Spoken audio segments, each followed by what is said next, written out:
တခါမှလည်းအဲ့လိုမဖြစ်ဘူးပေါ့နော်အဲ့ခါကျတော့ကျမတို့ကညအိုင်လေးနောက်တစ်ခေါက်ပြန်ထုံးမှကြောင်း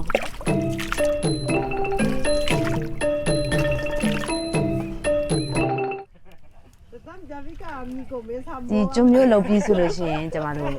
ယောက်ျားလေးတွေလည်းလူတာပေါ့နော်မိန်းကလေးတွေလည်းလူတာပေါ့ယောက်ျားလေးတွေကကျတော့ခြေအနေနဲ့ရှင်းပေါ့ကျွမျိုးပုံမှန်ကိုမြည်တင်တဲ့အလုပ်ပြန်လောက်ရတာပေါ့မြည်တင်ပြီးခါမှကျတော့ကျမတို့မြည်တီမရှိဘူးမှုတွေမရှိဘူးဆိုတော့ပီတက်နဲ့တင်ပီတက်မရှိဘူးပီတက်တင်ပြီးလို့ရှိရင်မှုရှိလို့ရှိရင်မှုတွေနဲ့ကိုကျွမျိုးပုံမှန်ကျွန်းဆက်ပြန်ထားတတ်ဖို့ဆရာမကြီးကျွန်းဆက်ထားပြီးတော့မှအပင်လေးပြန်စိတ်ကြပေါ့ကျမတို့မိသားစုငလင်းမထောက်ခင်ရပေါ့နော်ကျမတို့ရီချစိတ်ပြပါလိမ့်ရှင်ရီချမှာကြတော့ကျမကိုလက်ခါလေးစိတ်တယ်နောက်ငရုတ်ပွားပေါ့ခရမ်းဒီအဲ့လိုမျိုးခရမ်းရှင်ဒီအကုန်စိတ်ပါလိမ့်ရှင်ကျမငလင်းထောက်ခါကြတော့ချမ်းသေးသေးမှပဲပေါ့နော်ကျမတို့သမင်းဝင်းရီနူးတီတောင်းနေတာပေါ့ငလင်းကထောက်လက်ခါကြတော့ကျမတို့ဖြည်းဖြည်းလေးပဲထက်တာပေါ့နော်နောက်ကြတော့ပြင်းကြီးလက်ခါကြတော့ကျမတို့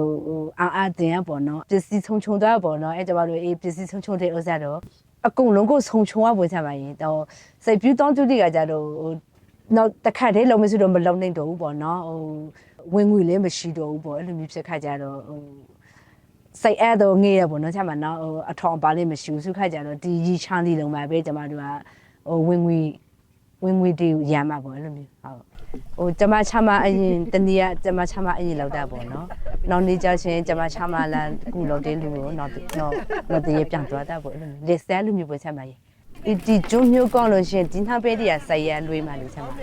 အမငေ့နေပေါ့နော်ကျမတို့တော့မှအဲ့လိုမျိုးပေါ့ဒီနှမအောင်လေနောက်တစ်ခါကျုံမျိုးပြင်ပြီးတော့မှကျုံမျိုးပြန်ပြင်ပြီးတော့မှလော်လူရတဲ့ပေါ့နော်အဲကြောင့်တူဦးနဲ့တူဦးစိတ်ထားမကြဘူးပေါ့ကျမတို့အဲ့လိုမျိုးတော့အဖေစကားကြီးပြောပါလိမ့်ရှင်